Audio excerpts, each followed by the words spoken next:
2 hari sudah. Surat pengunduran diri Maisie diterima oleh staf administrasi di kantor tempat ia bekerja. Namun belum juga dapat penjelasan dari pihak kantor. Ia pun sudah beberapa hari tidak masuk kerja. Sore hari handphone Maisie pun berdering. Ternyata yang menelpon adalah staf kantor. Dalam percakapan sama Maisie, staf menyampaikan supaya besok Maisie diharap menghadap kepada kepala bagian dalam rangka menindaklanjuti surat pengajuan pengunduran dirinya. Maisie pun bilang terima kasih atas informasinya. Staf kantor langsung menutup telepon. Akhirnya Maisie merasa puas dengan adanya kabar dari kantor. Ia pun akan hadir besok pagi. Maisie pun langsung menghadap kepala bagian sesuai dengan waktu yang telah ditentukan. Maisie pun merasa lega setelah surat pengunduran dirinya dikabulkan oleh pihak kantor. Ia bisa kerja di tempat Bapak Marzegas. Sebelum pulang ia menjumpai rekan-rekan kerjanya. Ia pamitan karena hari ini mungkin yang terakhir ia datang ke kantor ini lagi. Rekan-rekannya merasa kehilangan karena Maisie sudah lama menjadi bagian dari mereka. Kini Maisie akan berhenti bekerja. Setiba di rumah, Maisie mencoba menelpon bos besar yaitu Bapak Marzegas. Kebetulan langsung diangkatnya. Maisie akhirnya menceritakan bahwa ia telah mengundurkan diri dari tempat ia bekerja. Bapak Marzegas pun langsung memberikan suatu tanggapan. Kalau Maisie sudah tidak ada lagi hubungan dengan tempat kerja, dan memang berminat untuk kerja di tempat Bapak, biar kita bisa cerita panjang lebar. Bisakah Maisie datang ke rumah sekarang? Bisa Pak, jawab Maisie dengan singkat. Tapi, alamat rumah Bapak Maisie belum tahu. Nanti dikirim lewat WhatsApp, jawab Bapak Marzegas. Dan Bapak tunggu di rumah. Siap Pak, jawab Maisie. Telepon pun ditutup. Tidak butuh banyak persiapan. Maisie akhirnya berangkat menuju alamat yang Bapak Marzegas kirim. Dulu Maisie kalau mau kemana-mana sering jalan kaki. Tapi sekarang syukurlah, Maisie sudah punya motor sendiri. Tidak butuh waktu yang lama. Hanya lebih kurang 30 menit. Ia tiba di alamat yang dituju. Maisie tampak lebih kebingungan. Rumahnya besar dan temboknya tinggi. Di pintu pagar pun tidak ada tombol bel. Apalagi mau berharap ada pos jaga security. Sama sekali jauh dari tersedia.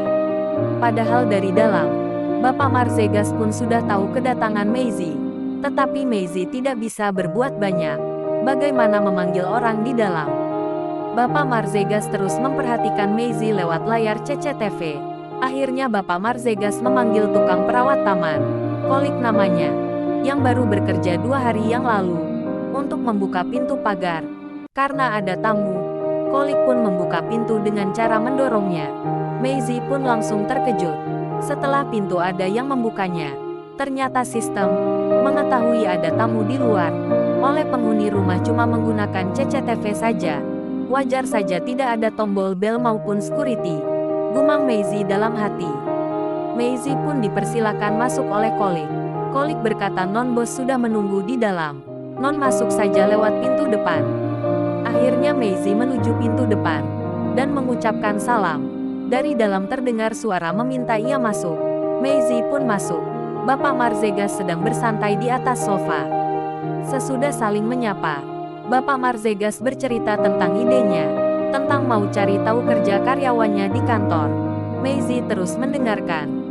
Ia sudah paham maksud Bapak Marzegas. Bapak Marzegas bertanya pada Maisie mengenai perihal pendidikan terakhirnya. Saya lulusan sarjana Pak, jawab Maisie. Kalau begitu nanti Maisie masukkan surat lamaran, tapi menggunakan ijazah terakhir ijazah sekolah menengah pertama.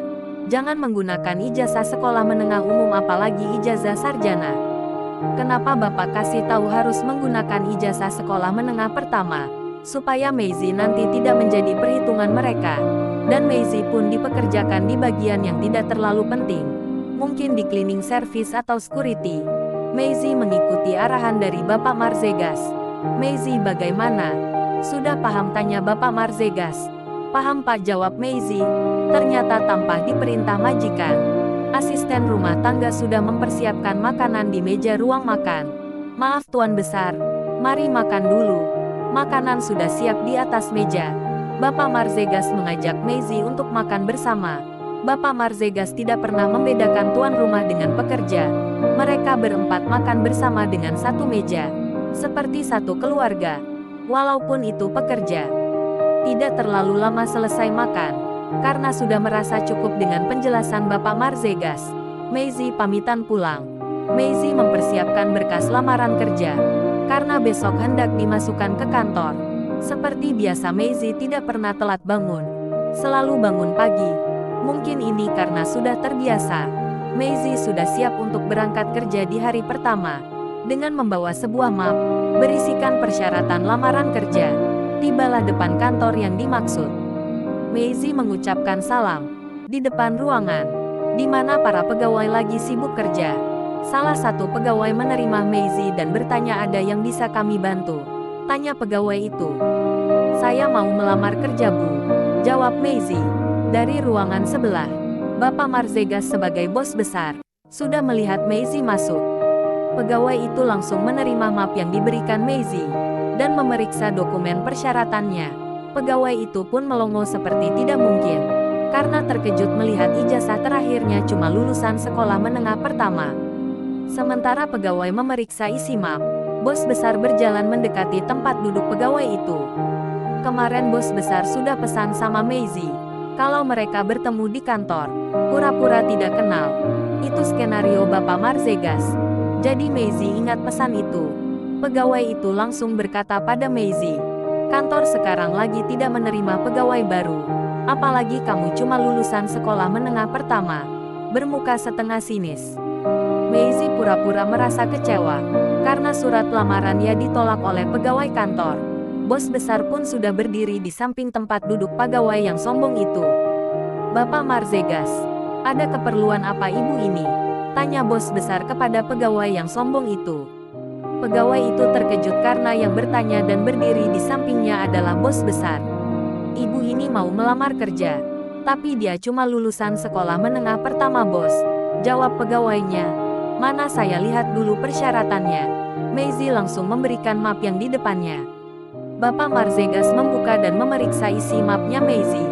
Bos besar memberikan instruksi kepada pegawai yang menolak mentah-mentah surat lamaran Maisie. Surat lamaran ini Anda antar dan berikan ke kepala bagian kepegawaian. Sampaikan pesan dari saya. Terima dan berikan pekerjaan ibu ini, apapun bagiannya sesuai keahliannya. Mulai hari ini. Siap bos, jawab pegawai itu. Dia berjalan menuju ruangan yang dimaksud. Maisie masih tetap duduk di tempat semula. Bapak Marzegas hanya main mata dan pergi meninggalkan Maisie. Belum lama Maisie dipanggil untuk menghadap kepala bagian. Maisie mengucapkan salam dan dipersilakan masuk. Kepala bagian bertanya, apakah ibu kenal dengan bapak di depan Anda tadi? Saya tidak kenal Pak, jawab Maisie. Kalau ibu tidak kenal, kenapa ibu bisa dibantunya masuk kerja di kantor ini? Tanya bapak kepala bagian lagi. Saya tidak mengerti, jawab Maisie. Ibu tahu bapak itu siapa? Semua tentang bapak itu saya tidak ada yang tahu dan kenal, jawab Maisie. Akhirnya kepala bagian berkata sama Maisie, sesuai dengan perintah atasan, ibu sudah bisa mulai kerja hari ini. Ibu hanya bisa saya tempatkan di bagian cleaning service.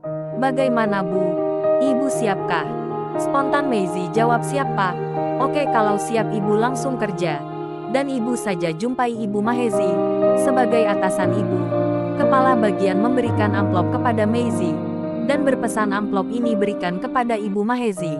Siap Pak, jawab Maisie. Di dalam hati Maisie pun berkata, cleaning service terus kerjaan saya. Padahal sudah enak kerja di tempat kemarin. Masih ngejar jadi cleaning service. Tapi gak apalah. Siapa tahu cuma tameng aja cleaning service. Karena ini cuma skenario Bapak Marzegas saja. Maisie mencari Ibu Mahezi. Berjumpalah. Maisie memberikan amplop dari kepala bagian. Ibu Mahezi pun membuka amplop itu dan membacanya. Akhirnya, terima kasih Anda telah menonton video ini. Tonton terus cerita selanjutnya di Rafflesia Channel. Supaya tidak ketinggalan ceritanya, jangan lupa di like dan subscribe.